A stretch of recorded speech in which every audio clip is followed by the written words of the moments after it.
7, 6, 5, 4, 3, 2, 1. You'll never have the sacred stone. Oh, this you crazy mother.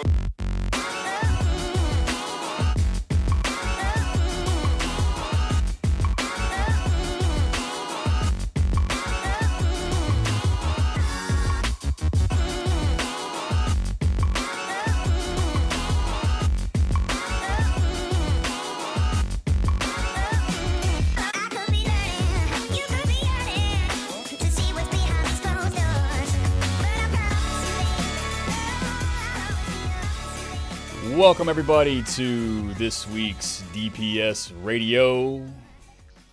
It's Thursday, January 31st, and we have a full house on the program this week. It's going to be a lot of fun. 4 voices on the mic.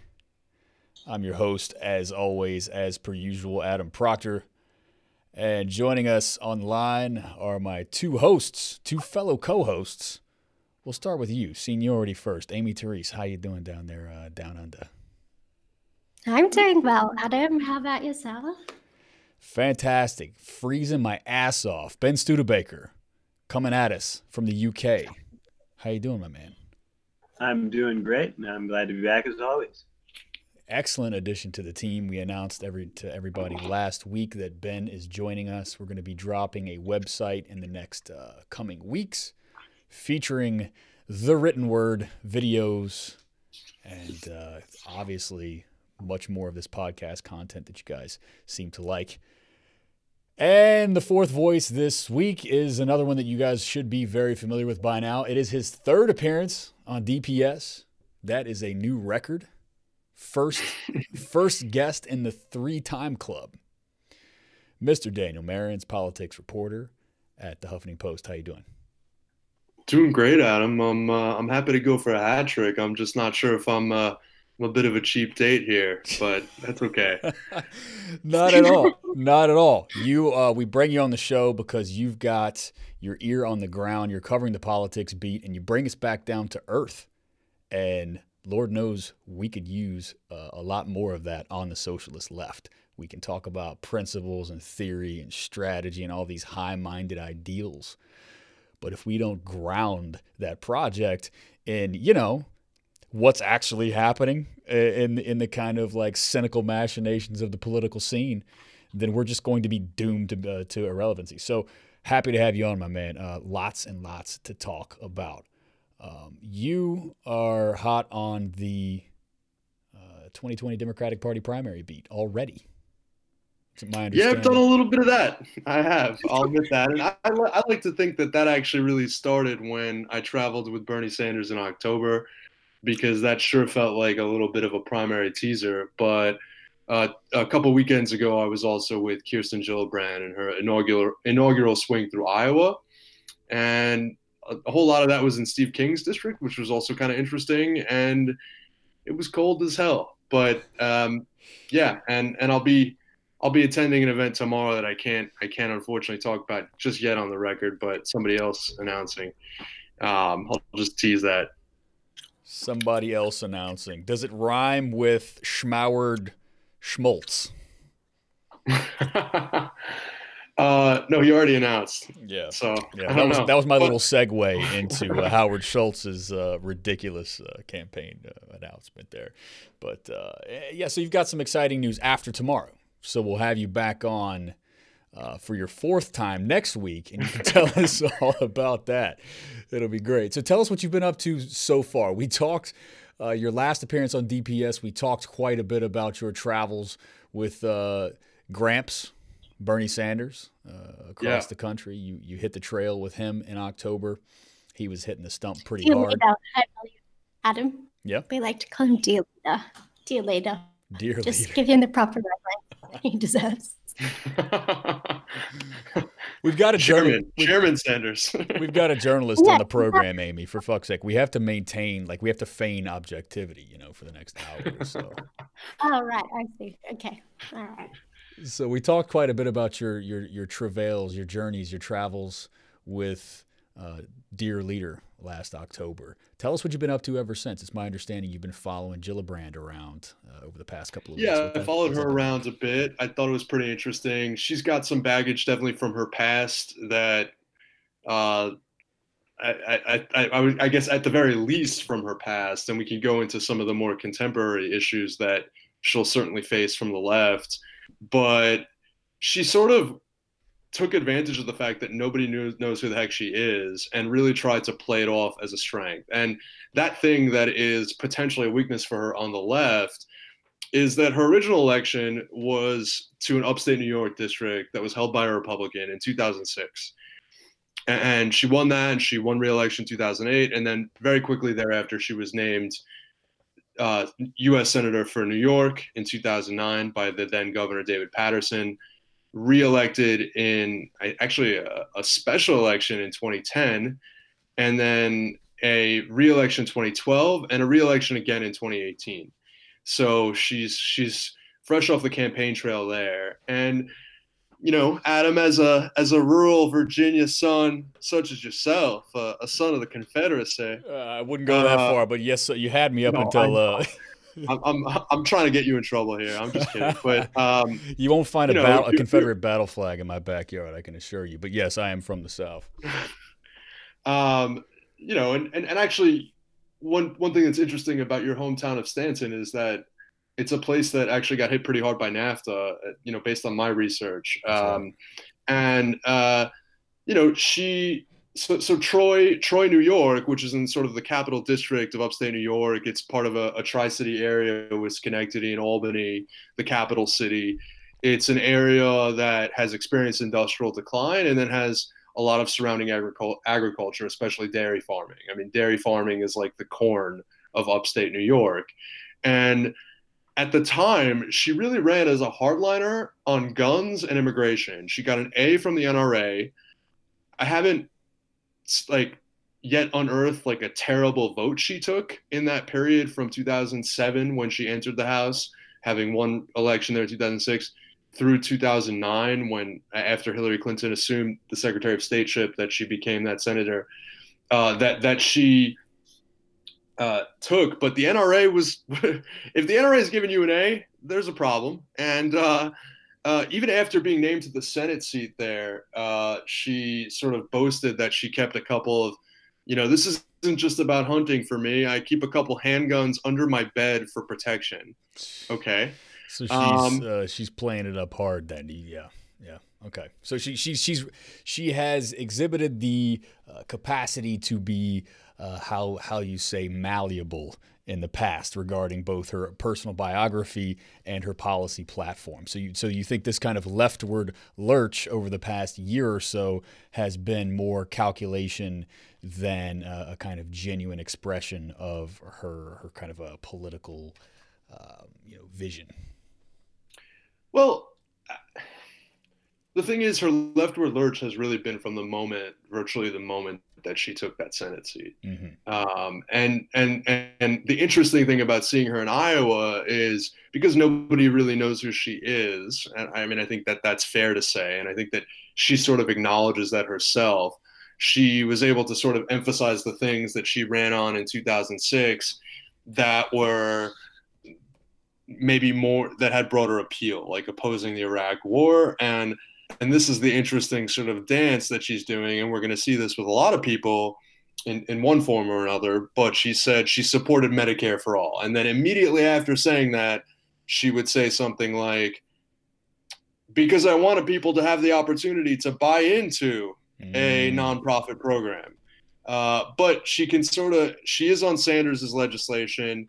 She authored legislation creating a postal bank, a public option for banking. And, you know, when I talked with her about that last year, she was really into the idea that certain parts of public life should not be for profit. I do talk to, you know, some sources who are very much in the progressive space that think that she's super genuine. There was and I think when she was in Iowa, her message was, I may come from a blue state, but I come from the upstate part. And ignore for the second that means that I once held positions on guns and immigration that were anathema. it means that I actually have a few progressive things that I know how to reach people on in difficult territory. So I know, so, you know, I guess it is what it is. I would say the CNBC reported shortly before she announced that she was consulting with donors on Wall Street about her decision to run. And right. She and Booker, the narrative, at least the way that it ran, was that she and Booker and Harris, to a lesser extent perhaps, were sort of seeking the approval of Wall Street executives prior to coming out officially and announcing their candidacy for their primaries. How did that play up in reality in terms of how you checked up on that in your sources? Yeah, well, I mean, I think, okay, so Booker like screams it, right? I mean, he's the guy who thought President Obama was too tough on Wall Street, basically, right? Like in the 2012 re-election campaign, Obama went after Mitt Romney hard on his career in private equity. And Booker went on, TV with his New Jersey accent and said, "This nauseates me," and like, that was just, and then he sort of reeled it back a little bit, but wink, wink to my banker friends, like, you knew what was up, right? That was kind of I mean, that's the sort of stuff he does. He will never use the phrase Wall Street. But there's a little thing I know, and of course his dedication to charter schools and the revival of Newark is very intimately related to Wall Street and their financing. And he has, right. I mean, I don't think that he's really distanced himself from that. So here's what's interesting. Initially, she and her team did not deny that there was this meeting, and to be clear, she was the only one where it was actually reported that she had such a meeting. Other folks, it might have been implicit, but she initially said, and her campaign initially said, "Look at my record. I'm for reinstating Glass-Steagall. I'm for a financial transaction tax. I'm for, what was it? Obviously she voted against deregulation this last Congress. I mean, and there were 17 Democratic senators that voted to roll back parts of Dodd-Frank. And that was, if you're a real shill for Wall Street, you deregulate. You don't just beef up the regulation. But I did notice something, which is that she speaks about undoing systems of power that are obstructing our progress as a society. And she specifically singled out drug companies, insurance companies, institutional racism, broadly speaking, which she sort of, I think, talks about in terms of like school segregation, stuff like that. And then, and corporate greed broadly. Again, she won't say Wall Street. And if I had I only got one question in, I asked her about the Women's March. It was sort of the moment. She declined to condemn the Women's March, which was sort of interesting. But if I asked her again, I would say, like, do you single out Wall Street for its role in the economy? I mean, and so I think that's a thing. And I think one thing that Benjamin would probably love to weigh in on is all of these folks can check boxes. The question is, who's got the credibility to follow through on it? Because we know the second that they get in there, they will be under immense pressure to renege or to water it down. And especially when nobody's watching. I mean, especially on personnel decisions when you're talking about hiring for the Treasury Department and other posts like that. Exactly. So, I mean, I want to move on from Gillibrand, and I'll tell you why. And this is a sort of a provocation or a question or looking for some kind of confirmation here. My thing is, it doesn't seem, looking at the polling right now, that she has the kind of name recognition required to get over the hump. And, to what extent will anyone vote for anyone who would otherwise be in Gillibrand's base?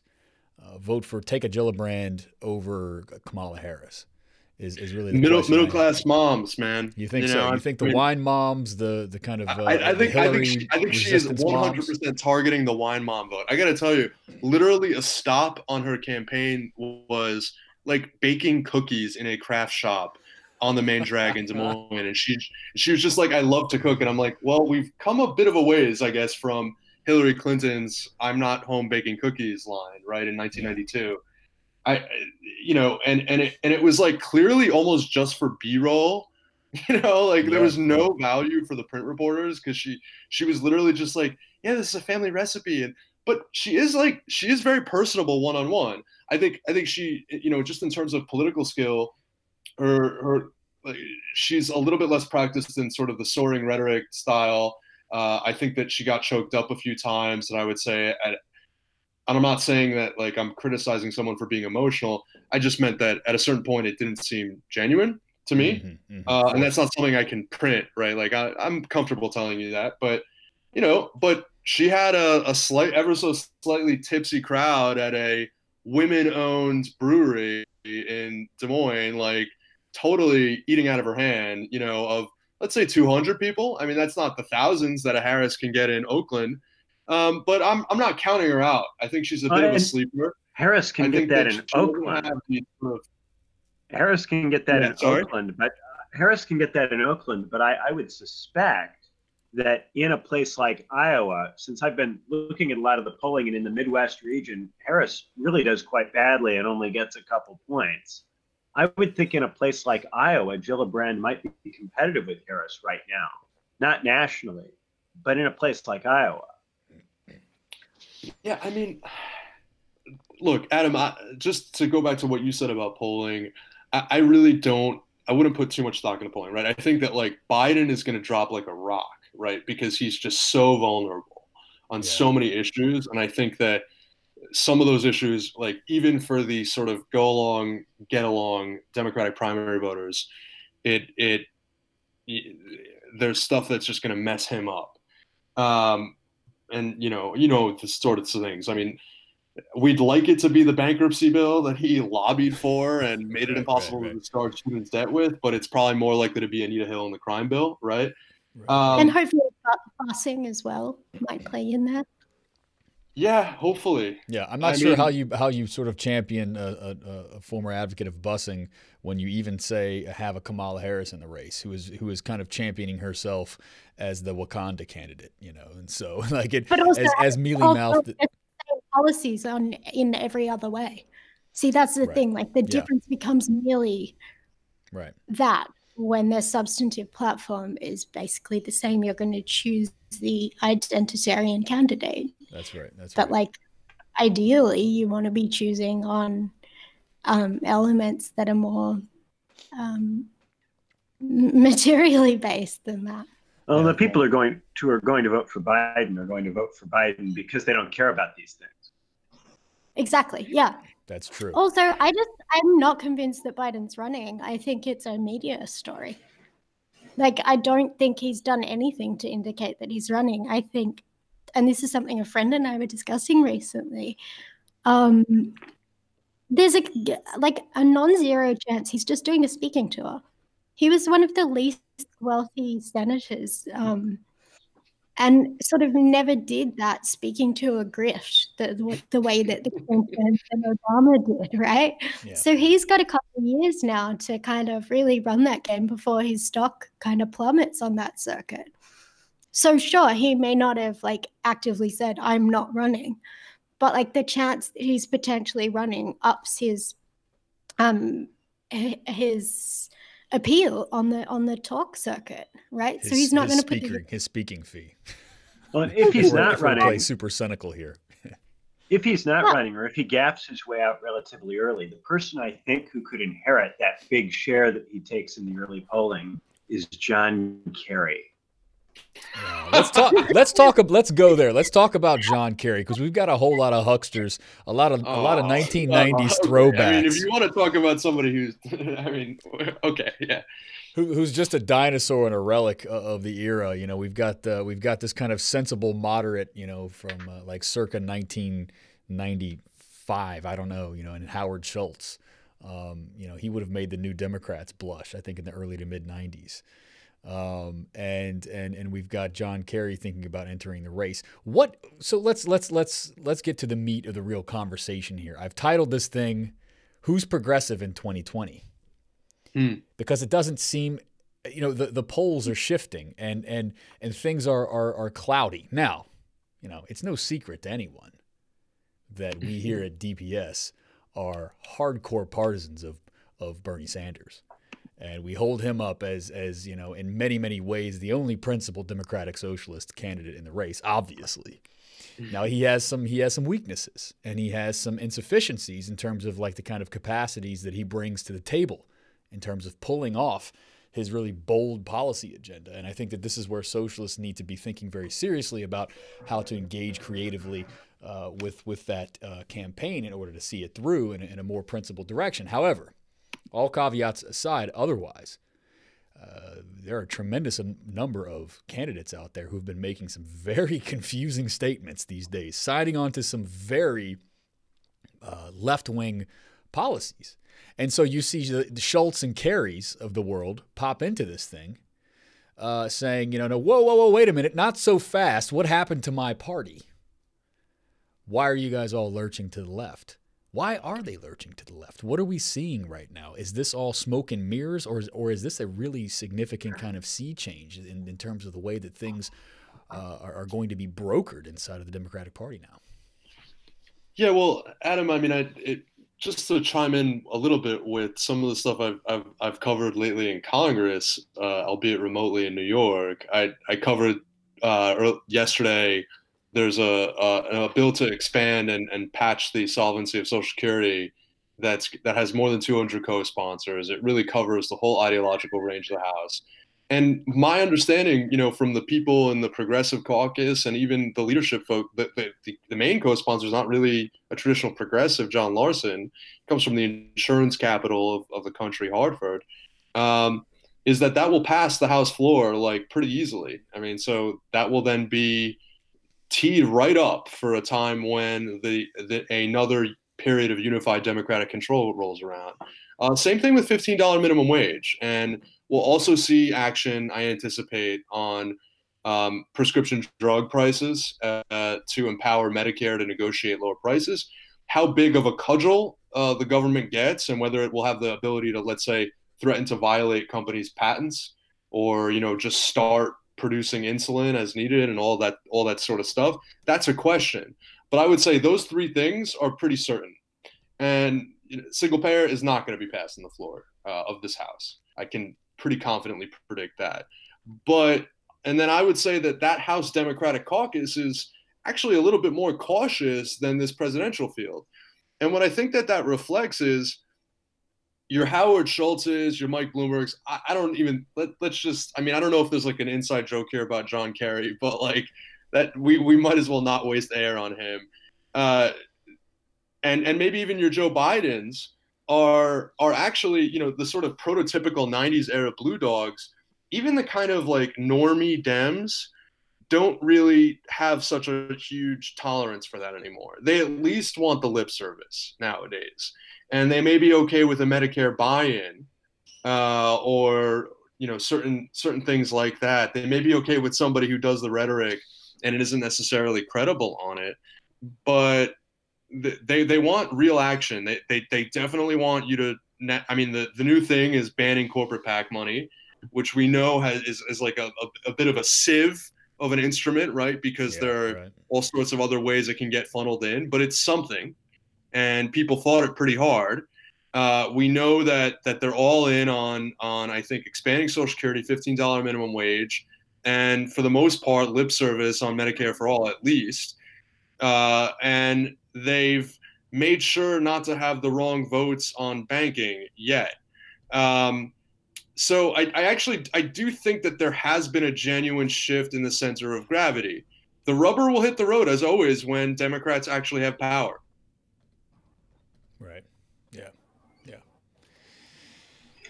Well, the Republicans, when the Republicans were in opposition, the stuff that they passed the House, they had no intention of passing when they were in power. So I think it's pretty telling that the Democrats, even when they don't have the presidency, won't pass Medicare for all, even just for the bona fides that it would give them. Yeah, on the other hand, you could then argue that the Republican rank and file voters are just more. If you think the Dems are rubes, they're really grifted. Like the whole Obamacare repeal thing. Nobody knew what it actually was or wanted. You could argue that they're actually just less ruthless in ripping off their own voters, but and setting those expectations high. But there are absolutely limits, and I would absolutely argue that the Democratic base is far more tolerant than, let's say, and then at least certain elements of the Republican base to deviation from party orthodoxy. And that has everything to do with the fact that it's a bourgeois party, right, that it's become one, the Democratic Party. Yeah. Amy, you had something?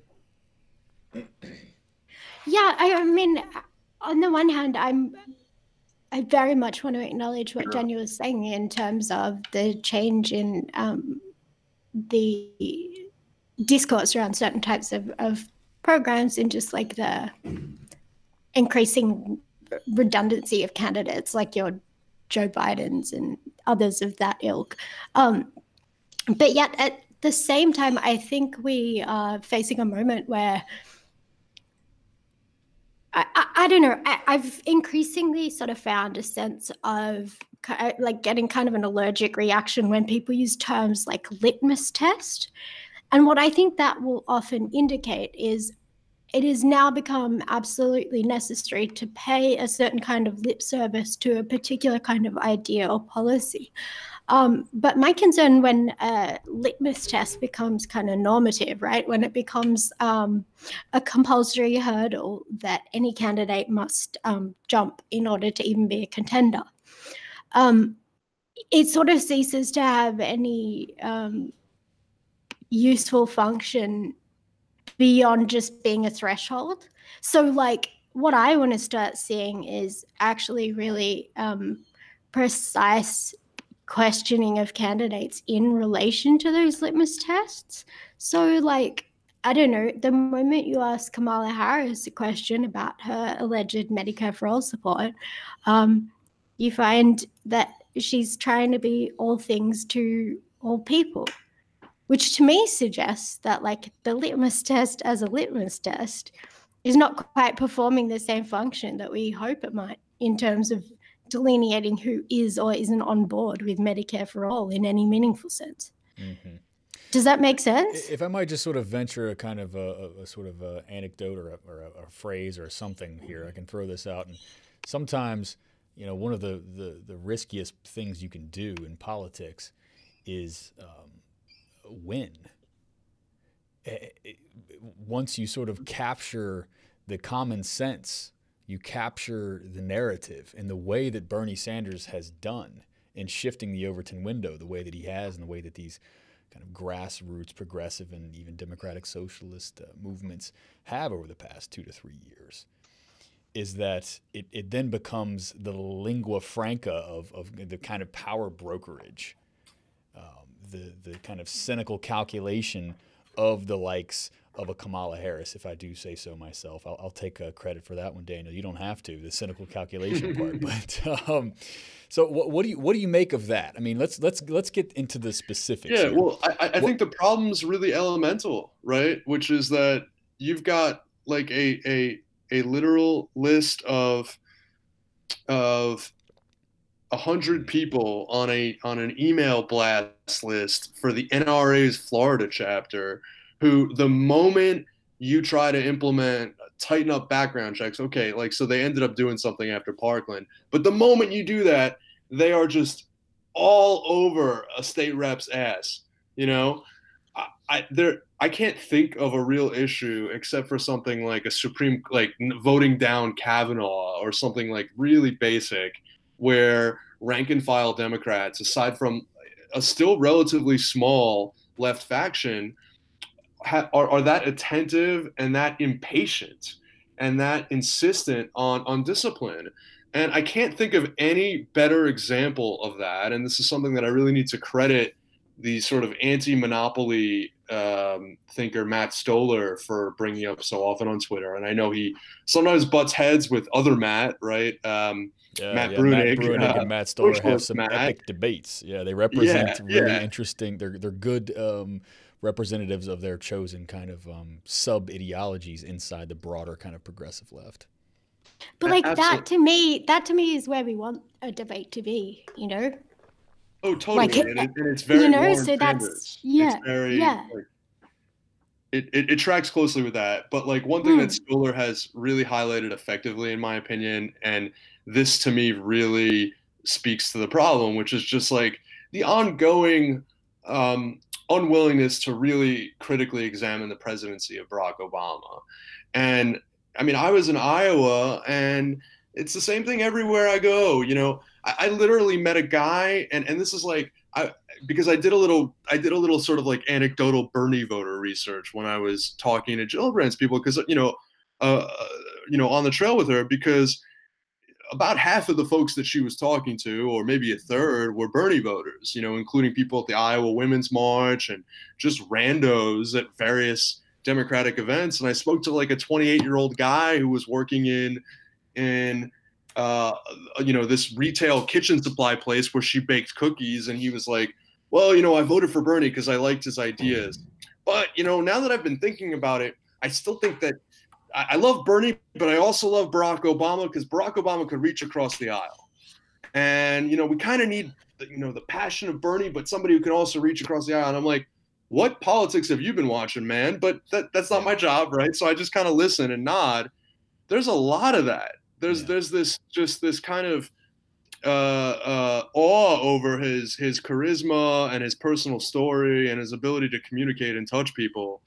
And if you have that, then the paradigm of a Kamala Harris, and I do need to be sensitive to the fact that they would both be barrier breakers, and she is obviously a Black and Asian woman, and I don't mean for the commonality to be there, but there is a commonality that I think is interesting, which is that she does very much seem to be running as a personality-driven sort of race. And her checking of various progressive boxes is sort of incidental. And so then you get to the issue of who would be her equivalent of Lawrence Summers and Tim Geithner, Obama's economic kitchen cabinet, who screwed homeowners on the foreclosure crisis and failed to bring accountability to Wall Street and pivoted too quickly to deficit reduction. And I don't think that the average voter is at all educated or mobilized or motivated on that. And that's because the stuff that they're consuming is the New York Times or, their local paper and MSNBC. I mean, they gorge on that stuff. Can I ask you something, Daniel? Was the voter you were talking to, was that voter a Harris supporter? No, he was undecided, but he was not leaning toward Bernie. I have a suspicion that the people who feel this way about Obama are not going to come out for Harris, that they're going to come out for people who are actually people who were in the Obama administration, like a Biden or a Kerry. Because these people don't care about all of the identity stuff that Harris is talking about. What they want is someone who's affiliated with Barack Obama. Barack Obama's vice president, Barack Obama's Secretary of State. I think we are dangerously overconfident. I think there's a quarter to a third of Democratic primary voters who just want someone who was a high up in that administration because they want to go back to the Obama. They want nostalgia, yeah. Yeah, that's certainly possible. I mean, I don't preclude that at all. I think these also are your calves cramped for Beto voters. Yeah, no, oh, right. Beto would probably fit right in there. I think, but I think like this is a single. There's too many of them. See, Beto and Booker and Harris, they're all coming for this, what they think of as an Obama block, but it's this block that's caught between Sanders on the one hand, and then actual people who are from the Obama administration on the other hand. Right. And I think this chunk of people who are trying to do the inspirational Obama story campaign, which is the kind of campaign that the media has really gotten interested in and excited about, I think they're actually competing for a relatively small percentage of the vote, especially in states that are not coastal states. I think they're all going to eat each other, and I don't think any of them are going to make it very far, not in a place like Iowa or New Hampshire. That I'm inclined to agree. Yeah, I mean, I just would say that if it's not an electoral problem, then it's definitely an organizing problem, right? I mean, rank and file Democrats are really complacent and they don't have the right information sources. I really don't blame them. I think that they're looking for people to look up to and be excited about, and they have some justifiable positive associations with some of these figures. But ultimately, to hold whatever Democratic president arises accountable when it's the stuff going on behind closed doors, like what Obama did with the home affordable mortgage modification program, where he basically just let Geithner turn it into just an extended grift for the banks, right? Which was supposed to be the part of the bailout that helped homeowners. That's the stuff that nobody pays attention to unless it's in neon lights and people are screaming about it. And so I think that poses an organizing problem. I would say I tend to agree, by the way, that I think that Harris now has high expectations that are inflated by the media and by the various Judiciary Committee hearings that she's been at. And I think that most people I talk to don't think she can just write off Iowa and count on South Carolina. And that Iowa, the Dem primary electorate, is actually a bit more liberal than New Hampshire, is my understanding. And so she might have a better chance there. Obviously, Obama won there, and that was his launch pad. You do have a fair number of college students in Iowa at the University of Iowa and Iowa State and Ames, and a handful of schools in Sioux City actually as well.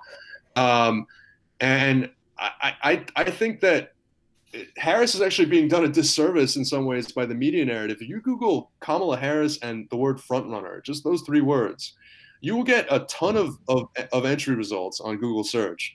And I think that there's an element of a self-fulfilling prophecy here.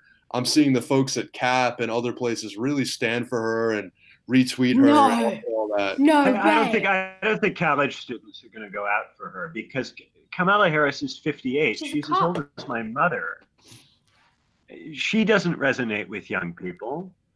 She resonates with media people. She resonates with people on the coasts in the Obama She's cities. 54. So let's not get carried away here. But it's all right. Guys, can I just reframe something a little bit? To me, what this says largely is that kind of the triumph of affect in neoliberal media. So both the anecdote that Daniel shared in terms of the former Bernie voter who sort of wanted that sense of affect, that nostalgia, that feeling that like the adults are in charge. And then also that feeling of wanting to be angry at bankers, which is totally reasonable and legitimate. There's a real risk there also that when you privilege affect over reality, you're actually missing the real dynamics. And the real dynamics are that Bernie Sanders has been dubbed the Amendment King and has worked tirelessly across the aisle because the way he frames politics is not in terms of this partisan zero-sum bullshit. He frames it as, I want to achieve outcomes for my constituents, right?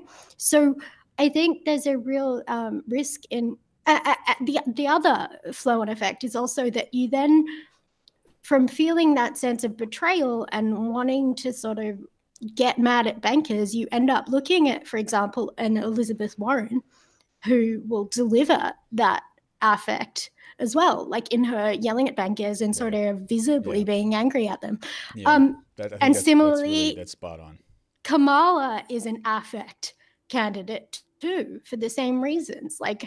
But ultimately, the only person who is delivering the things that the things that people say they want.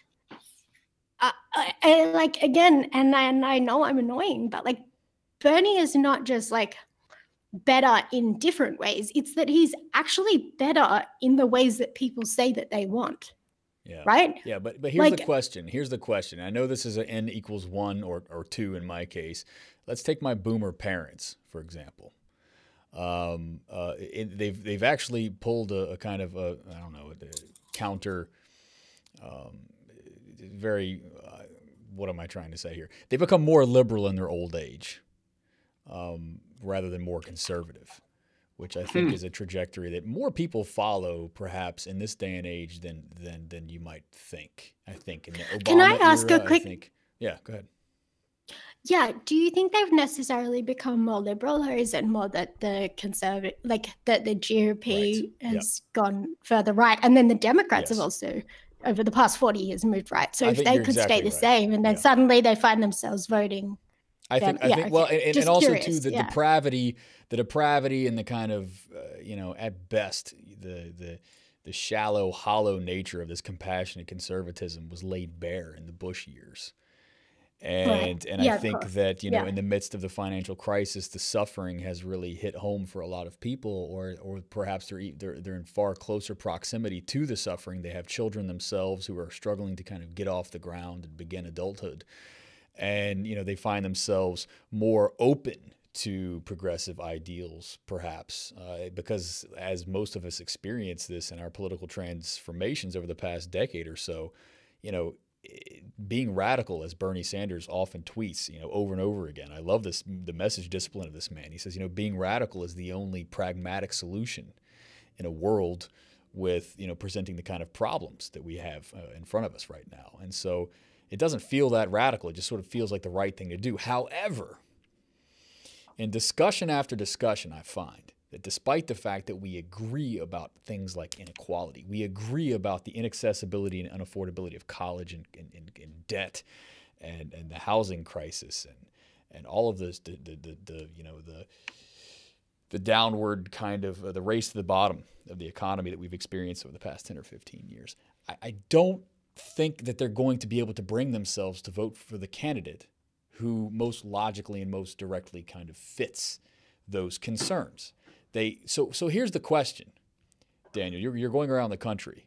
You're talking to the electorate. What will it take for the average boomer, for example, an Obama liberal, who is broadly in favor of the kind of policy, at least the policy values espoused by the Sanders campaign? What will it take to get those types of people to pull the lever for Sanders? Because ultimately, I know we're skipping forward here, but ultimately we're going to weed out some of these candidates very quickly. We're going to see them drop out of the race in the next couple of months, and we're going to get down to the wire with the top three. I don't expect we'll get down to top two like we did in 2016. Correct me if you disagree with that, but I think we'll kind of whittle things down to the top three. What will it take for these wine moms to pull the lever for somebody like Bernie Sanders? So we're still talking the primary, right? This is not the binary choice of Bernie or Trump. Not the general. Well, honestly, like, if I can be really crass about it, and it's not that crass. I mean, if I just blunt, there was a great Joan Walsh profile of Pramila Jayapal in The Nation, right? And Pramila Jayapal's politics are like identical to Bernie's. I mean, I talked to her about immigration, and she's like, we can't talk about the movement of people without like the movement of capital and what NAFTA did to Mexico's farming industry. I mean, like, who does that? Yeah, she's a lifelong. She's got the street cred there, though. She's a lifelong immigration activist, herself, and so she doesn't have to perhaps or at least adult life, right? Yeah, demand. and she is like the champion of Medicare for all in the House. She took up that mantle from Keith Ellison, who took it up very briefly from John Conyers, and she's, I think, done almost more with it than either of them, starting a PAC to endorse candidates just on the basis of their support for Medicare for all, and she's going to be authoring that bill. And to me, what a Joan Walsh figure sort of embracing Pramila speaks to is they needed to come from the mouth of, an oppressed class, right? A woman of color, even though she's actually, I don't know, I think her parents are middle-class immigrants, and she always did. She doesn't come from a working class background, and she comes from India, right? So she's not someone who is the descendant of slaves or anything, or, one of the hated immigrants. And having those validators is pretty important. And I wonder how Pramila will end up endorsing. I wonder how Alexandria Ocasio-Cortez will end up endorsing. Right. I mean, think about the power. I think it's a no-brainer. I think it's easy. Power. I think they'll both endorse Sanders. But I think my they will too. question is, But my question isn't so much that. I think certainly I absolutely agree with your assessment, Daniel, in terms of that's what it will take for your squishy like liberals in, you know, relative affluence. And by relative affluence, I'm talking even like upper middle class types, wine mom types. But like the vast majority of Americans are not upper middle class wine moms. And so I guess the question to me is like, ultimately, like if that demographic is small, their influence on like discourse is disproportionately large. Yeah. And so like I can't help but wonder like whether they will go all in on someone like a Kamala Harris in the absence of those. Like they're more than happy to privilege the identitarian bona fides over the politics, but like when you can manage to thread that needle of both, even if again, as you sort of intimated, even if like the sense of authenticity of that identitarian grift is like not there at all, right? Like that they will privilege that over the politics. Like,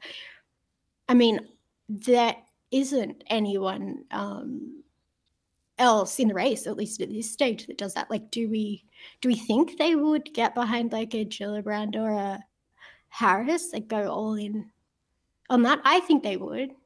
Yeah, I mean, I think like the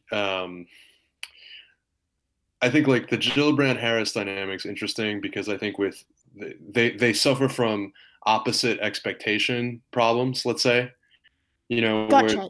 Yeah. So the Harris now the expectations are high, and I think we'll see whether she can actually perform in the retail political realm, in the you know, in you know, on the arena stage, on the debate stage, what have you.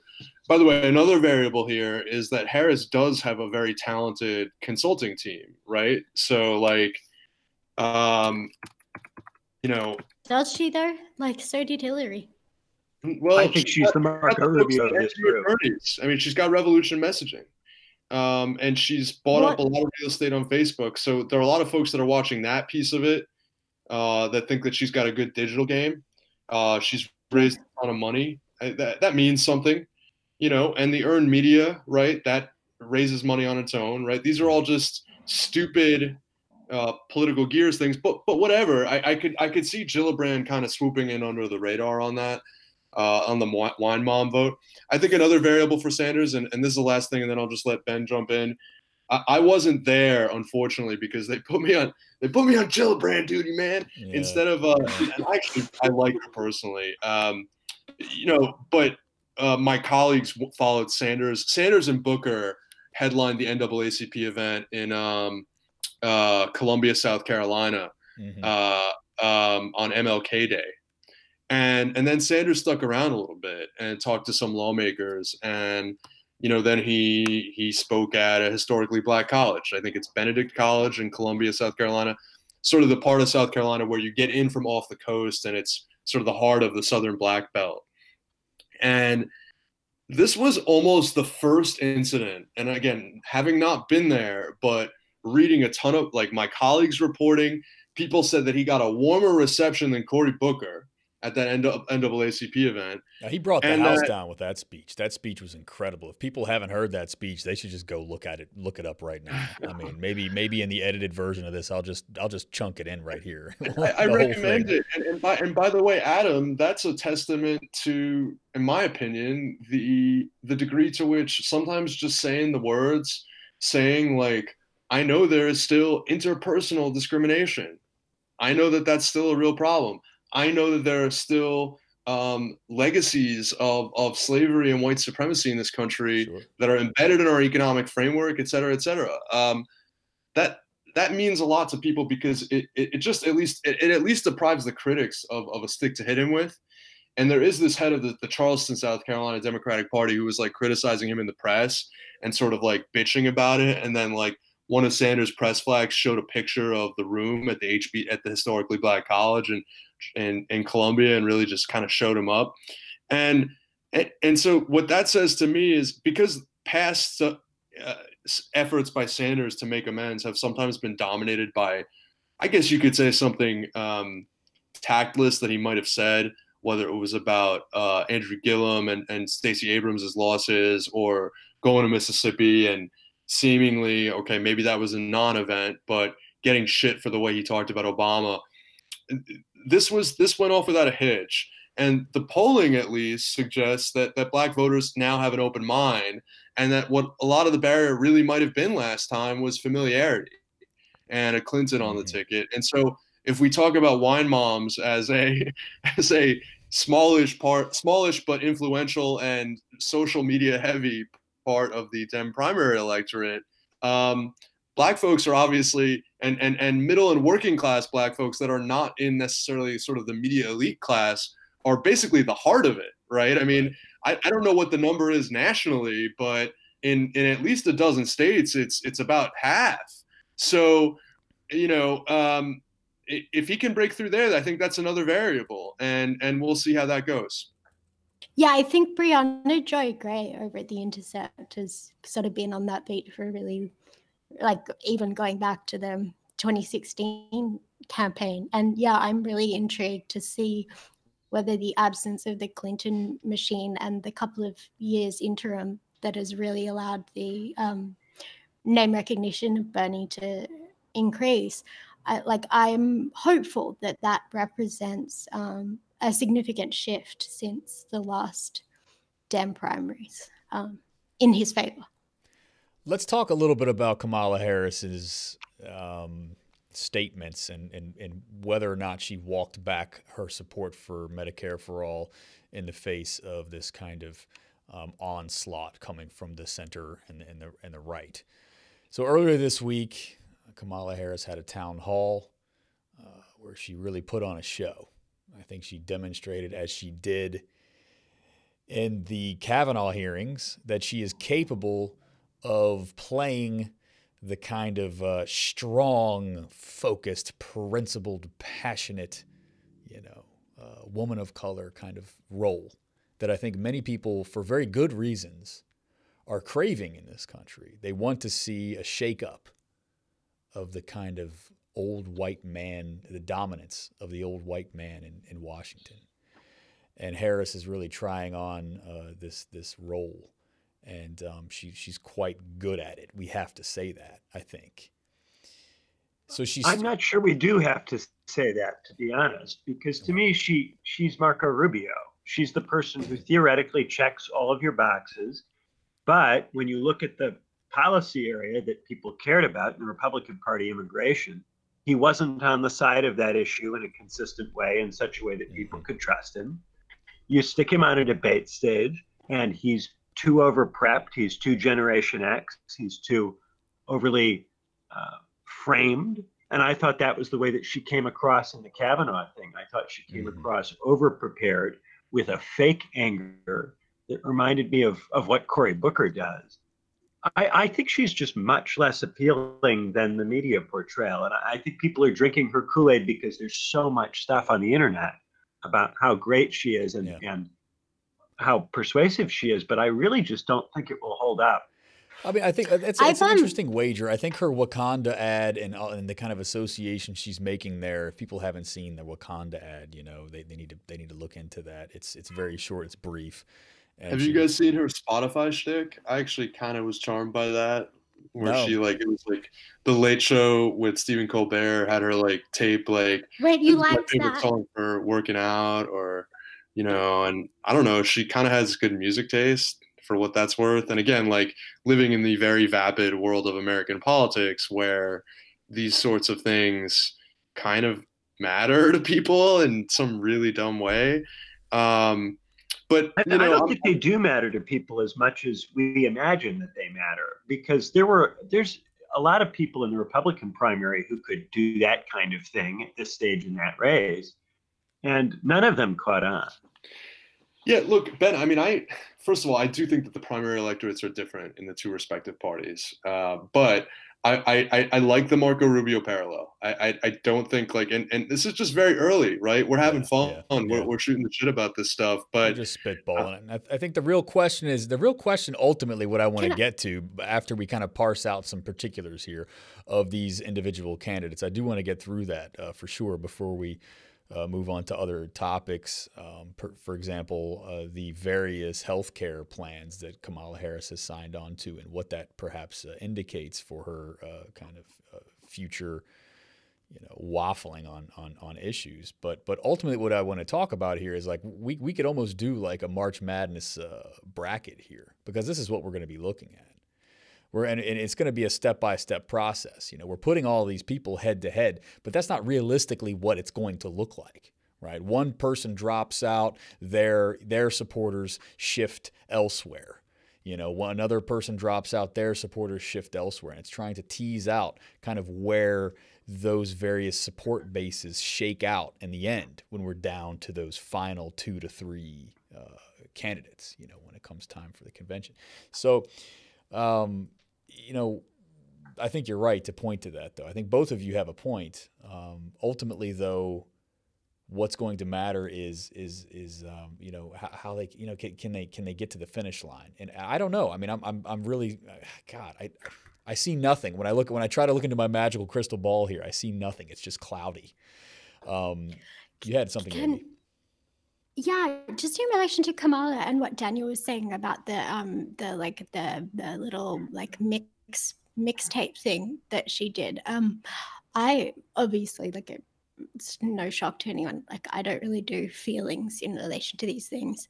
And to be honest, when I saw it, I was just kind of disturbed by it. But I totally recognize what Daniel was saying in terms of like that being potentially very appealing. I was like, oh shit. Like, I wonder whether this clicks with people.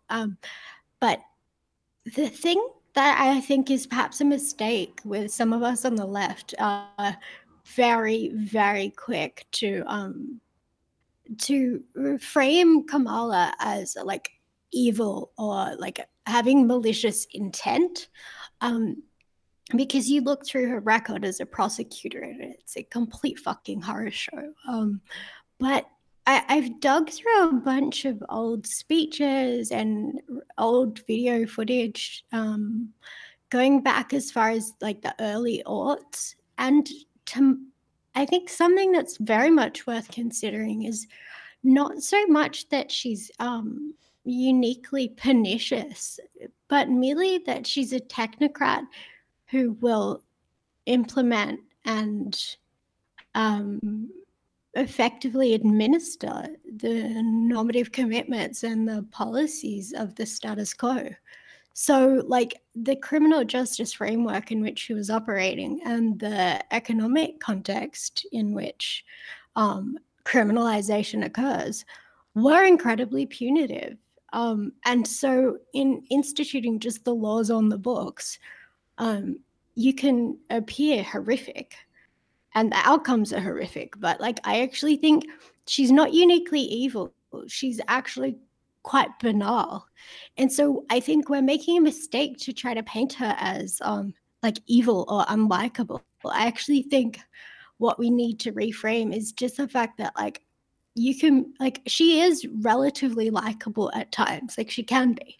So it creates a dissonance in people. If you've got us going like completely ham, yelling about how evil she is, well then ultimately, like, if she appeals to most people in the way that she did on, say, that little mixtape thingy, the uniquely evil thing and the appealing candidate that they see, that isn't easily reconciled. And so they're going to drop one part of it. And if people feel connected to her, like in a visual or rhetorical sense, they're going to drop the part of it which is you yelling about how evil she is. So I actually think we're much better off highlighting the fact that she's just a technocrat that will just implement the system as it stands, which is not what we need right now, right? Like, we need someone who's not instituting the systems and the status quo. Like, we need somebody who's going to assist and lead us out of the status quo,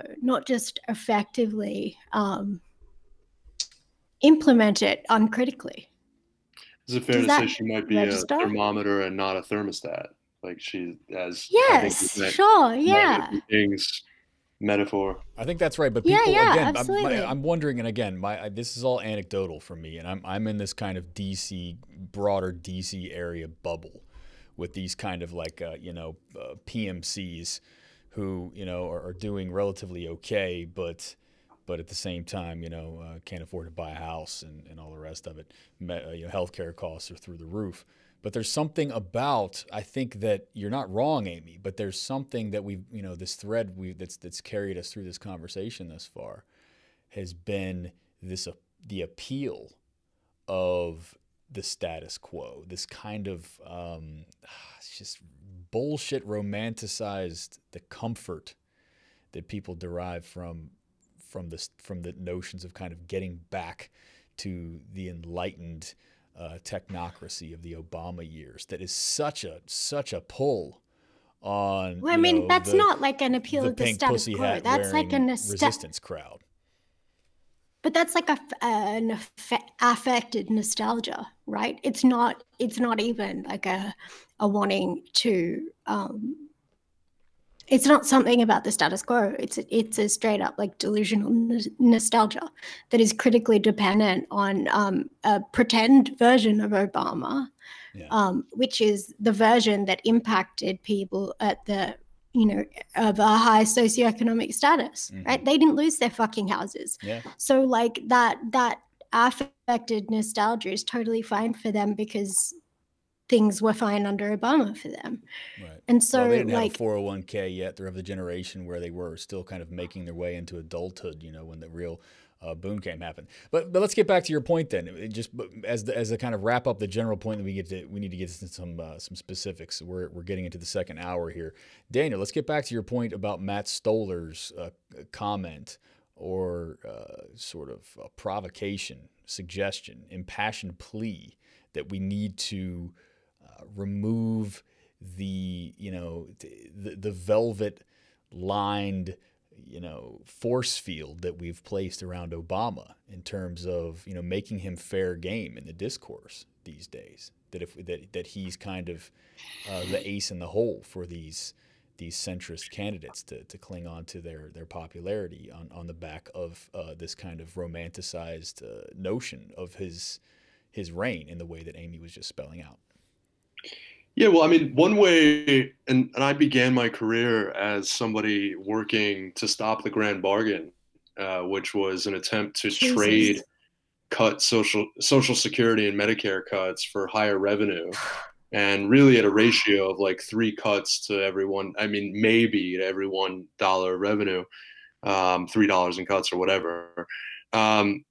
And it was quite a trial by fire because it was really a time when austerity fever was very high. It was the summer of 2010. And one of the biggest obstacles was, that was when I started and I finished. And by the time I left there in the summer of 2013, things were really turning. Mainly, I mean, in part because of our pressure in education, but also because the Republican base would just not let their leadership take a deal with him. But it's like the Freedom Caucus that saved, like. It was actually like the Proto Freedom Caucus because they didn't call themselves that yet. It was it was the fucking Jefferson Aeroplane, not Jefferson Starship. You know what I mean? Nice pull. Totally over the heads of our audience, including me mostly, but nice. I think that was a pretty neat analogy with the healthcare bill last year too. Oh yeah, that was awesome. The attempt to repeal. Great. They just loaded it up with like the nastiest shit, and then it couldn't pass. The way that Tea Party have saved like social programs for the left. It's just bizarre. Yeah, and not really like where you want to be organizationally or institutionally, but whatever. The one way I think one technique we were able to use to sort of like get around the hagiography, and it's not by any means far-reaching. It's like, well, he's got bad advisors whispering in his ear on this. We're not mad at Obama. We're mad at, Tim Geithner and Peter Orszag and, maybe Gene Sperling. I mean, this is like really in the weeds. But I mean, that's not for a mass audience, but they're corrupting Obama's vision. and he trusts them, and that's unfortunate. Who put them there? Well, look, like I'm working piecemeal here. I mean, I think Sorry. I think that, you know, one thing that was helpful is all of a sudden you had people of color making this argument when the Black Lives Matter movement arose, and I know that you guys might have some issues with the sort of philosophical framework that that broadly speaking some of those folks embed their arguments in. But I would say that a fair number of the kind of Black progressives that were attracted to Bernie were conceptually capable of making that leap, in part because they were already used to saying that, you know, Obama's not that great because he didn't really bring federal oversight into local police forces until we had like the tanks set on us in Ferguson.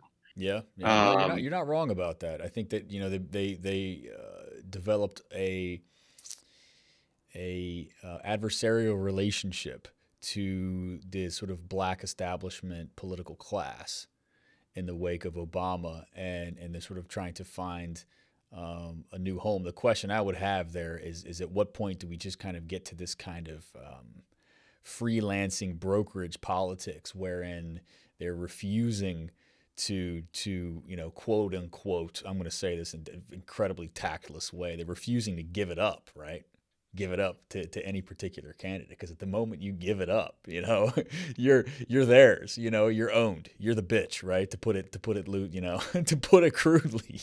And so my question is, will that kind of very media savvy class ever commit to a Bernie candidacy? Will they take that critical edge and commit to a Bernie candidacy? Or, because many of them right now are paying lip service. They're paying lip service, but they're not they're non-committal. I would say. Do you think that's correct? They're non-committal. They're sort of saying like, I like what he says, but I'm holding off for now. We'll see what he says about this, that, and the other. Who you're referring to, Adam? What's that? Who are you referring to? Like which group are you asking the question in relation to? Which group of people are you talking about? I mean, these are all just like kind of like petty abstractions. I'm trying to think about, you know, some of the people. Okay, perfect example. Some of the people behind the kind of like national leaders of the Women's March, for example, who are prominent women of color.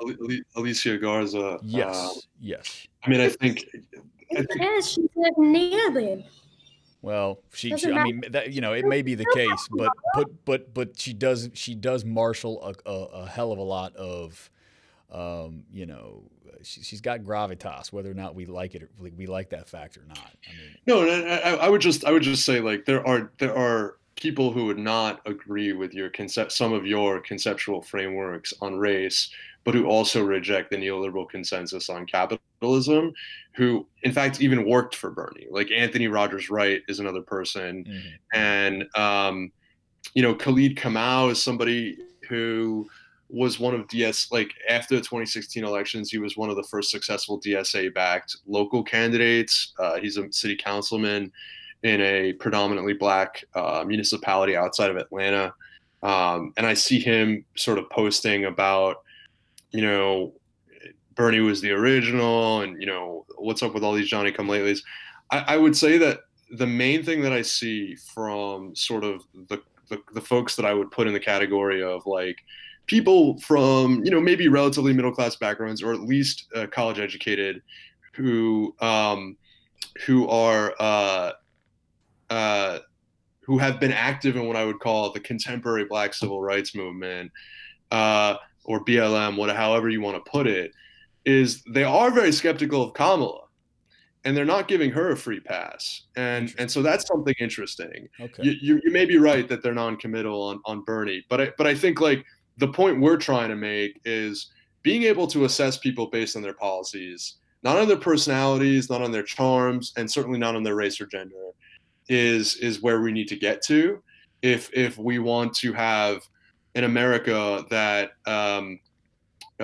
you know, where there is an actual functioning party for the working class, as opposed to one that's for big business and the rich, and another that's ever so slightly less so. And I think evidence that like there's not a monolith of Black support for Kamala, however premature and preliminary, might be promising in that regard. But I'm not a crystal ball reader. So let me jump in here, and we're not taking questions yet, but this comment is just too good and topical. I think we can put a cap on this to move forward. Caitlin Boone in the comments just pointed to something that we've all experienced thus far, which is someone in her life, actually one of her colleagues, it looks like, who told her today that we should support Kamala because she is a female POC. And that seems to be coming from a largely white audience. How much weight does that carry going forward for Kamala? Because I'd like to talk about that in relation to the kind of, let's say, confused policy, healthcare policy priority or agenda that she seems to have in front of her. She seems to have signed on and supported a number of competing proposals. How much can this woman of color historical kind of imperative drive her into? Can you make it into the final four, so to speak, with that cred alone? You mean purely on identitarian, like aesthetic metrics? Is my brain my brain on Twitter? Is the question. Is Well, this something that carries weight across the country? That's definitely your brain on Twitter. She's think about it. Obama ran an incredibly inspiring campaign on that particular mold. But his was coming off the back of 8 years of what was an increasingly useless administration. Useless is the kindest way of putting it. And he actually had charisma. We've now had 8 years of him. We've had the financial crash. We've had the failure of Hillary. We've had Trump. Like, Kamala Harris is a dime store version of an Obama, but coming in a completely different set of material conditions. So, like, I really don't like, and to be honest, the whole like first woman vibe is exactly that which we laughed at in 2015 and 16 in relation to Hillary. Like, that alone will not work. I think it's really simple. That alone won't work. Kamala Harris doesn't have the definitely my brain on favorability Twitter. figures. She doesn't have the favorability figures of Barack Obama. I was just looking at this. If you look at Kamala's overall favorability rating, it's just +1. And in the Midwest, it's -3. That's not the kind of favorability rating that someone who's highly charismatic has. Is this if you look at like the people they're assessing? Yeah, this is everybody. This is total favorability. Okay, so then, like, you should really only factor in the Democratic favorability, though, for the primary, yeah? Well, for the closed primaries, the open primaries, the independents will matter. She's got a -5 favorability rating with independents. -5 with independents. I don't know if that can get the nod from the party elites. Well, they're trying, and I think the real parallel here, and again, this is extremely early, but unfortunately, the thing that jumps that her bid evokes for me thus far, or at least the sort of noise around it and the effort to elevate her, really reminds me more of Hillary than Obama. Exactly. In the sense that they're trying to manufacture this consensus around her and have it be just sort of a given that she's this person that everybody can find inoffensive. There's something for everyone. Never mind exactly her record or how talented she is at retail politics. And, maybe we'll be proven wrong and she'll do just fine on the stump and all this stuff will carry her. But I will say, from a pure effectiveness perspective, in a head-to-head matchup with Trump, she does not have a populist bone in her body in terms of the way she frames things. and it would not ring true. And she would, I think, face some of the same struggles. She might still win because Trump is really weak at this point, but it would be, I think it would be a soft foundation. Yeah, I agree. I have just two things I want to point out. Number one, I'm really glad you raised that, Daniel, about her not having a populist bone in her body, because in the relevant video footage with from CNN with Tapper at the weekend, I, again, with the rhetorical analysis, I found it to be a huge tell the way that she even described Medicare for all. So she said, the idea is that everybody gets access to medical care. You don't have to go through the process of going through an insurance company, having them give you approval, and going through the paperwork, all of the delay that may require. Who of us has not had that situation where you've got to wait for approval and the doctor says, well, I'm not sure whether your insurance company is going to cover this. Now, that's all objectively true. But, like, who is she speaking to? Well, who's the us? She's not right? Who's the enemy? To a slightly annoying bureaucratic aspect. Yeah. For people who already have health care. Yeah, right. That's exactly right. That's who her concerns are. That's where her frame of reference is. And she didn't even have again, as you indicated, Daniel, the populist instinct to frame this as a unifying collective thing that is about everyone getting health care. It's not about reducing, like, the annoyance of an insurance company. Don't you hate it when you have to wait on hold, after you call your insurance company? And that's a good problem to have. Wonderful 80-20. You have no insurance. Yeah, Anthem, Blue Cross Blue Shield policy. But Amy, I will say that argument about sort of paperwork and bureaucracy, maybe it should be a secondary or a tertiary element of the argument, but Sanders makes it too. I'm saying it's objectively accurate. I don't disagree in any way, shape, or form. I totally fucking agree.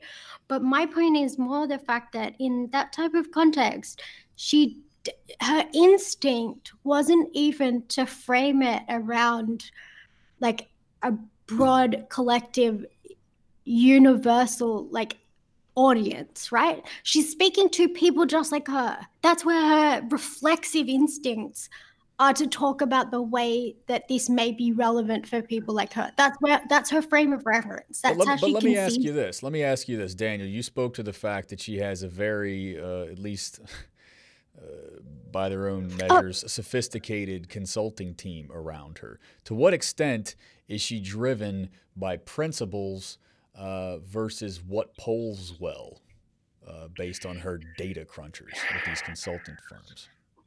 Yeah, I gotta be honest. I haven't reported that deeply on that element of it yet, but I just think it's worth thinking about in terms of what you just put forward, Amy, because I think that's a really excellent point. In a sense, she even fails far worse at the populist kind of the knee-jerk populist posture than Liz Warren does, who, when given the chance to make a strident kind of universalist class appeal, she never fails to wink and nudge and nod to this kind of narrow professional middle class. Guys, to Amy's question earlier about Democrats and Democratic favorability, and this references what Adam was just saying about Warren and Harris. Among Democrats, Warren has 5 points higher favorability net rating than Harris does.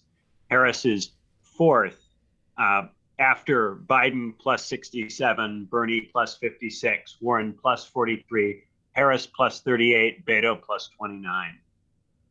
Yeah. The two least liked among Democrats, the two that the media likes the best. That's odd. Yeah. The only other thing I want to say is, like, I don't think any of this is, like, pernicious. All I'm saying is, like, that Harris reflects entirely her environment. She's not a political visionary. She's not conceiving of this for the broad political reasons that someone like a Bernie Sanders does, i.e. it gives more power to more people and allows us to live substantively better lives. Like, to frame it as alleviating, a nuisance is the frame of reference by which a technocrat sort of gets on board. And so my issue with that is that there are plausibly other technocratic solutions that will alleviate a concern as narrow as that one, right? So, like, when your animating rationale for supporting it is that it serves a particular, like, administrative function more efficiently, well, then there are other things that can serve technocratic, like, administrative functions efficiently. And so, like, that makes you far more vulnerable in terms of being partial to other alternatives other than Medicare for all. Whereas when your animating reason for supporting it is because people need healthcare and the system is unjust, well, then you're not going to waver, right? There's no, like, technocratic solution that someone could pose to you once you're in office that actually achieves that, but isn't, but is a watered down version, right? So that's why I think, like, looking at more than just, signatures on bills, more than just, like, verbal support for something, but, like, what is she betraying in the way she frames the issue? And I mean, like 10 years ago, there was a lot of fetish around choice. Like, it's good to have choices. More choices are good. And that to me is the same as, like, solving a bureaucratic problem, right? It's just like this wonky vox type reason that doesn't speak to the majority of people. It's not like nobody likes choice. Nobody is particularly annoyed with the status quo for the bureaucracy in and of itself. It's like, it's just such a nothing way to conceive of the problem. I think, Daniel, you're spot on to say that Harris doesn't have a populist bone in her body, or at least not a believable one, and that would make her a tremendous liability in a general against somebody like Trump. But I think we'd find out even sooner, because I don't think that's going to play well head-to-head in a debate against Bernie Sanders. I don't know. Any parting words? We've got to move on. We've been at this for a long time. I think like Bernie has a reluctance to go for the jugular. I think that's a weakness for him. I think his whole, whether it's apparently by all my reporting is sincere, his, flirting with not running. I think that again reflects kind of like a, maybe one of his flaws is the lack of a killer instinct. And then, just to elaborate on Amy's point just for a second, one real big variable here, if you're talking about the changing winds, Obama came to power during, a budget crunch from the recession. And he was kind of a thermometer candidate to the austerity environment around him and with the class of technocrats who staffed him. And, you could definitely kiss Medicare for all goodbye if she takes over during a recession. And so that's not just an ideological trend. That's a material reality that very closely shapes ideology that's probably just right around the corner. Yeah. I think she would even have, like, Medicaid in I'm not kidding. I just think she's an administrator who would just, like, do what needs to be done. Yeah, we'll see. I mean, again, Obama did that. If Obama would do that, why wouldn't she? We'll have to wait. Yeah. We'll have to wait and see. We got to put a pin in that. I have one final topic. We'll give it 5 minutes tops. Daniel, you've got to get out of here, and then after we'll go ahead and part ways with you, and we'll field a couple additional questions from the live listeners. And so if you've got questions for us, go ahead and hit us with it in the comments, and we'll collect those in just a minute. But one of the things I discussed with you earlier today, Daniel, that I wanted to get your take on this, and you've done some research on this, is the situation in Venezuela, as we all know, is trending towards the tragic. I think it's a society that's on the brink of civil war. not for, the passions inside the country so much as the desire in the Western world among the elites to stoke said civil war by installing a relative nobody who 25% of the Venezuelan population knew existed only about a week ago as the leader of that country, and they've given him access to their bank accounts now. They're quickly privatizing natural resources and all the rest of it. We could go on and on and on about that.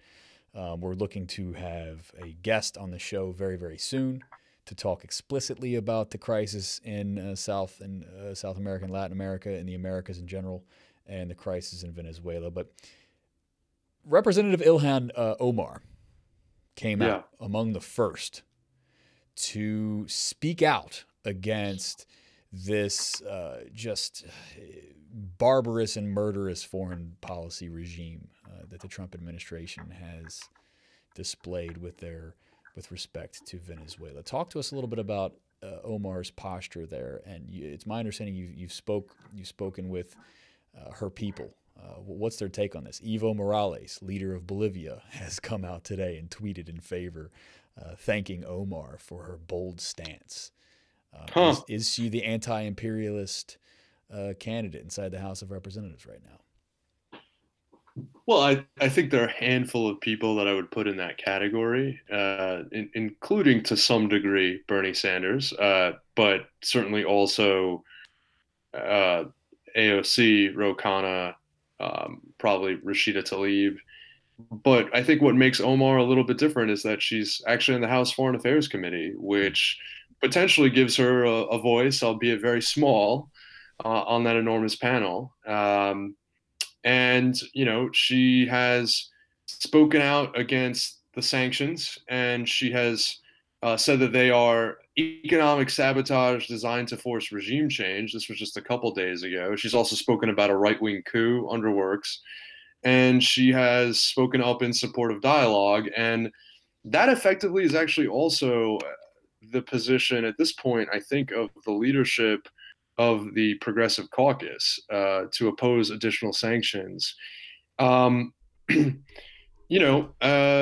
What her office just said, and I think it's firmly rooted in her, I think, childhood as a refugee in a refugee camp in Kenya, and her understanding of America not necessarily living up to its promise as the place that she believed it to be when she was resettled here, is that sanctions are just generally a really bad idea, and we should let foreign nations decide their own affairs. I don't know how much deeper it goes than that. That is right now what I understand is her thinking and her concern. I don't know if, and she by the way issued she's been given the title of the whip of the Congressional Progressive Caucus, and has issued the statement on their behalf. That statement is a bit more critical of the Maduro government than maybe you would be. There is no doubt that under the Maduro government, Venezuelans have faced severe hardships and a major deterioration of human rights, democracy, and economic development. But the interventionist stance and threats of military action pursued by the Trump administration threaten only to fuel more violence, chaos, and instability. At this precarious moment, President Trump must stop issuing threats that all options are on the table, et cetera, et cetera. The Trump administration should work with our regional partners to pursue a negotiated solution to the political crisis. Interesting. So, yeah, I mean, I hate to, deflate any excitement, but I think the anti-interventionist stance right now is the most important aspect here. I mean, again, I'm anxious to have someone on the show to really break down the situation in Venezuela, because I'm not prepared to go, to the wall, so to speak, for Maduro right now. I think at the very least, one thing that's undeniable is that his administration has mismanaged that economy, something terrible. I mean, you just talk about like monetary policy. If you want to talk about, I think Mike Beggs some months ago, political economist from Australia, writer for Jacobin and prolific kind of political economic thinker himself. He said, one thing about the Venezuelan history in the past couple of years is it's sort of like a story of like what not to do, like how not to run your monetary policy if you're a socialist government. Right. And so, I mean, I think just the technical aspects of trying to initiate some kind of socialist transition or contribute to a broader socialist project across the globe, the Maduro government has failed tremendously in a number of ways. Now, does that mean that the U.S. government, alongside the CIA and the State Department and its Western allies, should overthrow the man? Absolutely, hell not. Hell no. But anyway, I think there's room for a nuanced look at this thing. I'm not sure the American left is ready for that, but we take a lot of nuanced perspectives that people have trouble with here on DPS, and so we'll see how that shakes out. But interesting take from Ilhan Omar. Yeah, and I encourage people. We did and you might appreciate this, Amy. We did a big tried to dive into where all the presidential candidates and rumored presidential candidates are at on this. Obviously, I would say, Tulsi Gabbard and Bernie Sanders are in one corner, and, a lot of other people are all over the place aside from that. But Kamala Harris's folks didn't respond. So, and Joe Biden's actually responded to say they're declining to comment. So, take that for what it's worth. Yeah, because for Biden, there's no incentive to comment because he's on his speaking tour. So why would he throw a grenade into his speaking tour by doing that? Secondly, for Kamala, it's the same thing, but she's actually running for president. So she can't have her comms team say no comment because that's like unacceptable within the context of her being a presidential candidate. Like, I'm not going to comment on a foreign policy question. Like, wait, what the fuck? How can you be president without having a set of political commitments on that front? Like, what?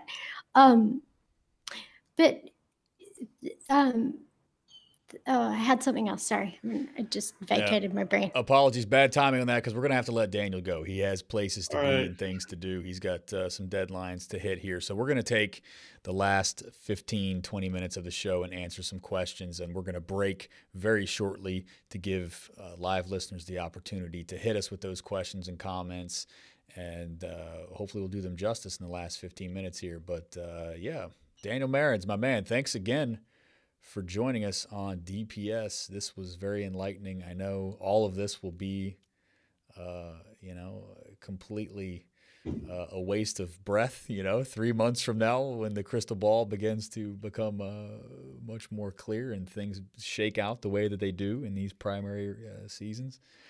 But I think you've given us a lot to look forward to. So thanks again for joining us, my man. Great to be here, Adam. Yeah, thank you so much, Daniel. I hope thanks for being on, Daniel. Well, good talking to you guys too. All right, good luck out there. Good luck out there on the campaign trail. I fanboy Amy and Ben from afar, and finally had a chance to be on the big stage. So thanks, guys. I think it's a mutual admiration society at this point. Right. Terrific. Have fun out there.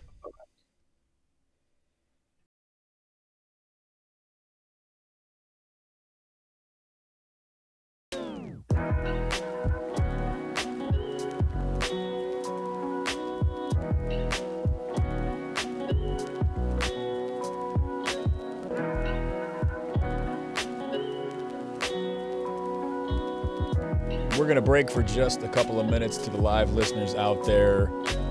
Hit us with some questions and comments that we can get to in the last 15 minutes of the show. We'll let loose, have some fun. They can be on topic in terms of what we've discussed thus far, or they can be complete wild cards. It's up to you.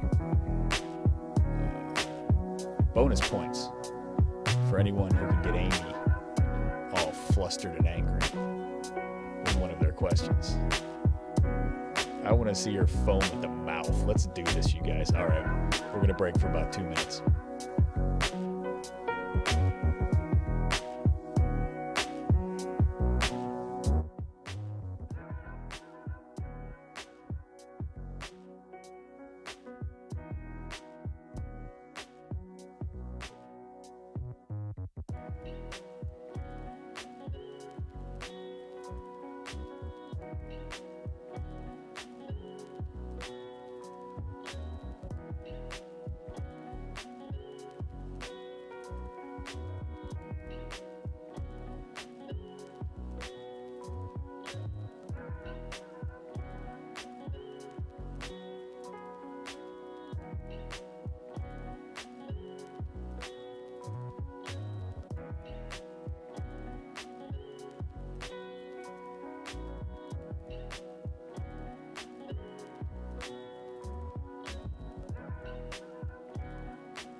Hello, folks. What floor? Oh, we're car shopping. Ah, you're going down.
All right, everybody, we are back. Thanks for holding tight.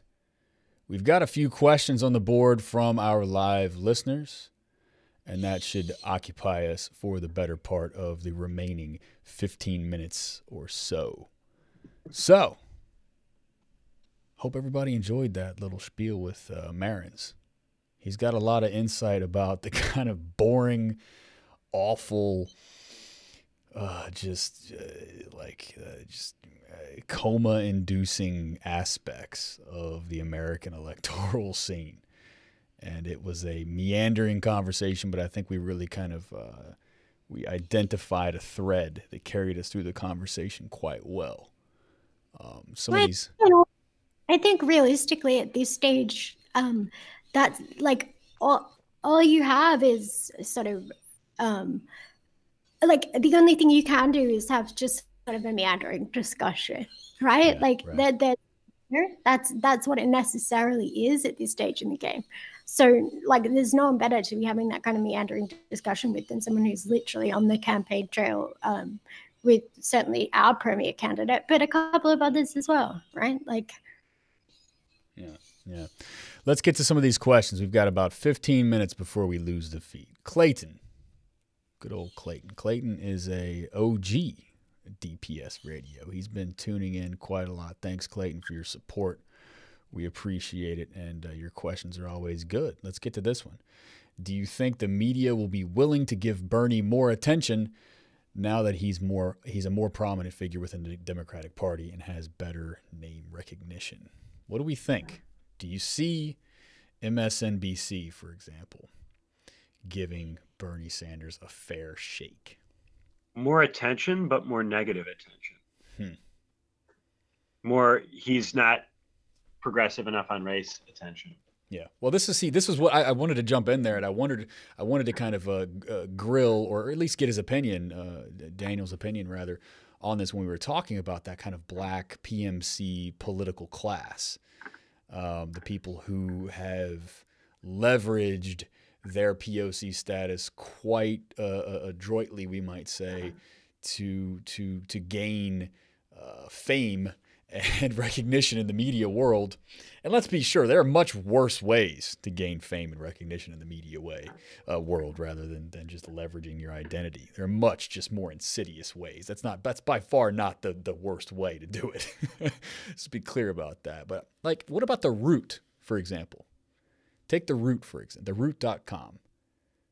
Do we think that they're going to give Bernie Sanders a fair shake? Because despite the fact that he's packing houses in places in the Black Belt of South Carolina, do we think the PMC media elites at, say, The Root, for example, are gonna pull for Sanders? Who cares? It would surprise me. I would be surprised if they did. Somebody add Amy says who cares to DPS bingo, please. Sorry, I just like who gives a fuck? Oh, but it does. Optics are everything at this stage of the game, unfortunately. I will say this. I think that bullshit artists lie and fucking work sculpts in the same way that Jezebel is. Like, but it works. But it works. Serious. You're not wrong, but it works. They're a reflection of material forces rather than the determinant of them. Sure, but they then control the discourse and make it stickier, perhaps, than it should be. The Root? Maybe, but I don't think The Root has any unyielding influence over anybody other than not really. So my point is more, if you get Sanders with a really strong ground game in the South, and it looks as though he's a very real contender, places like The Root probably won't full-throatedly endorse him, and they will concern troll the shit out of him. But again, they're still just reflecting the material interests of a very tiny portion of people. I mean, they punch above their weight, though. We have to say that. I mean, you're not wrong, but they do punch above I their weight. don't think it's that ordinary people are going to find The Root very interesting, but other media people will pick up on what The Root does and replicate it in other places. I will say this, because I've been having so much fun looking at this morning consult poll today. Elizabeth Warren among African Americans gets nothing. She has 0%. Good. 0. Shocking. Bernie has 12. Kamala has 11. Cory Booker has 6. Beto O'Rourke has 2. Elizabeth Warren, 0 Wow. with African American. I mean, is there anyone more white on the political scene today in the Democratic Well, Party? no, Adam, it's not that. Oh, but it is. Oh, but it is a little bit. Come on. A little bit? No. She's like a PTA mom in Bethesda. I think the average kind of person of color in this country looks at her. Elizabeth Warren. What's that? Eric Holder is beating Elizabeth Warren in African American polling right now. Anyway, moving along, we have a lot to get to here. Oh God, Jack, you've gone and done it, my friend. Rank these tendencies by their virtues / usefulness. Trotskyism, Stalinism, Maoism, anarchism, furryism. Well, Where are we? Oh, okay. this is Jack, your friend from down under. All right. Number 1. This is kind of like marry, fuck, kill, except it's just a cesspool. Furry. Number 1, least politically dangerous. Universally considered a joke and never going to be influencing shit, which is, like I always say, with a bunch of the tattooed hipster rock chicks in Brooklyn. Why did you have to get involved in politics as a fandom? You not just be a fucking groupie. Like, go find a band. And to It'd be me, a lot more fun, what wouldn't it? Better drugs. yeah, well, it also stop shitting up our politics with your bullshit. You know, like if you're in a subcultural little movement where you can just like leverage your socialite leanings, do it as a groupie. And so my thing about furries is they're the number 1 best because they're just like. They're just groupies of a weird sexual predilection. Yeah, and they don't try to make it anything more. Yeah. Now you stole my answer, obviously. We've got the mind meld thing going on with respect to this question. No doubt here. At this point in time, Stalinists are just kind of cute, Twitter phenomenon. Maoists, look, I'll give Maoists, people who are Maoist inflected, some credit for leading the way, at least in that pack, I would say. Definitely over Trotskyists. I think Maoists lead the way in the kind of anti-imperialist left. The tankies are the ones who tend to have, I mean, I say tankies, I'm associating tankies with Maoists rather than Stalinists. They probably should be Stalinists, but I think, in terms of... If permanent revolution can't stop Deng Xiaoping, what good is it? Well, Trotskyists, I don't have a lot nice to say about them in terms of their foreign policy. Everybody knows that. I think the neither Washington nor blank line. It used to be Moscow, right? But with the fall of the wall in Berlin, it's neither Washington nor, Assad, neither Washington nor Maduro, for example, is a line that I saw more or less come out of Jacobin earlier this week, more or less. Now, to be fair, that article was very strident about support or opposing rather the interventionist aims of the American government. So it wasn't that mealy-mouthed or cynical or what have you. But anyway, have we done that question justice? Let me just. Sorry, I'm going to do the question justice. Okay. Number 1, furryism. Number 2, tied Stalinism and Maoism. Mm-hmm. They both have the occasional useful notion, but the reason they're also virtuous is because they have no actual uptake and no influence, so they don't matter. They'll never win. So their toxicity has no influence. Yeah. Exactly. Trotskyism, again, their politics operate completely out of history. It's completely fucking ahistorical, and that old adage, be open-minded. Well, I always like to add, you should be open-minded, but not so open-minded that your brain falls out of your skull. And I tend to find that a lot of Trotskyist politics is your brain has fallen out of your skull. You're just not operating within grounded historical analysis and way too focused. The sad thing is that a non-trivial number of people waste their lives in trad organizations. Yeah. Yeah. And then the the bottom is bottom bitch, and then the worst is anarchism, and its flip side,